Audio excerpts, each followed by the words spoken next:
3. Assalamualaikum warahmatullahi wabarakatuh. Jadi di sini kami dari kelompok 1 ingin membuat video tugas tentang biografi pahlawan. Jadi sebelum melanjut ke videonya, perkenalkan nama saya Irma Harani. Nama saya Salwanegar Febrian. Nama saya Jikriah. Saya Andika Huzaini. Saya Jisha Korolim Tarikan. Saya Humaira Zahra. Jadi langsung aja ke videonya. Jauh sebelum merdeka, ada seorang misterius yang menggagaskan ide negara Indonesia untuk pertama kali. Namanya jarang terdengar, tapi dialah pejuang revolusi yang melampaui zaman. Dia, Bapak Republik Indonesia. Dialah Tan Malaka. Tan Malaka lahir pada 2 Juni 1897 di Pandan Gadang, Sumatera Barat. Dengan nama asli Ibrahim, ia berasal dari keluarga Minangkabau yang cukup terpandang. Pendidikan dasarnya ditempuh di sekolah Belanda atau ELS, kemudian melanjutkan ke sekolah guru di Bukit Tinggi, dan akhirnya belajar di Rijswijk School di Haarlem, Belanda. Selama di Eropa, ia terpengaruh oleh pemikiran sosialisme dan komunisme. Perjuangan politik dan aktivisme. Sepulangnya ke Hindia Belanda, Tan Malaka aktif dalam pergerakan buruh dan pendidikan rakyat.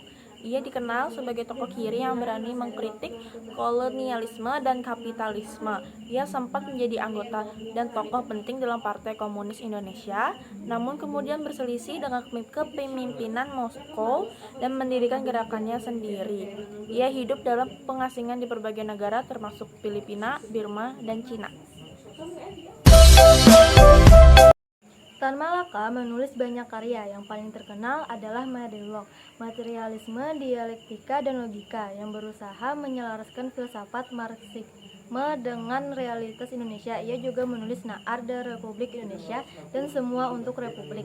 Gagasannya banyak membahas pentingnya pendidikan, kemandirian politik, serta pembebasan nasional melalui perjuangan rakyat.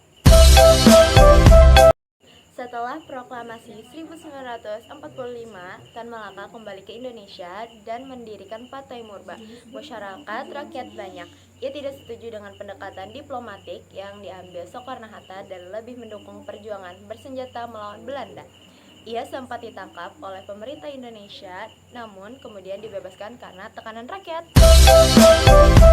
Tan Malaka tewas secara misterius pada Februari 1949, diduga dieksekusi oleh pasukan Republik di Kediri karena dianggap mengganggu stabilitas keberadaan makamnya. Baru diketahui secara pasti puluhan tahun kemudian, meskipun sempat dianggap tokoh kontroversial, dia akhirnya diakui sebagai pahlawan nasional Indonesia pada tahun 1963 oleh Presiden Soekarno. Pemikiran Tan Malaka terus dipelajari dan dikagumi hingga kini, terutama oleh kalangan intelektual dan aktivis.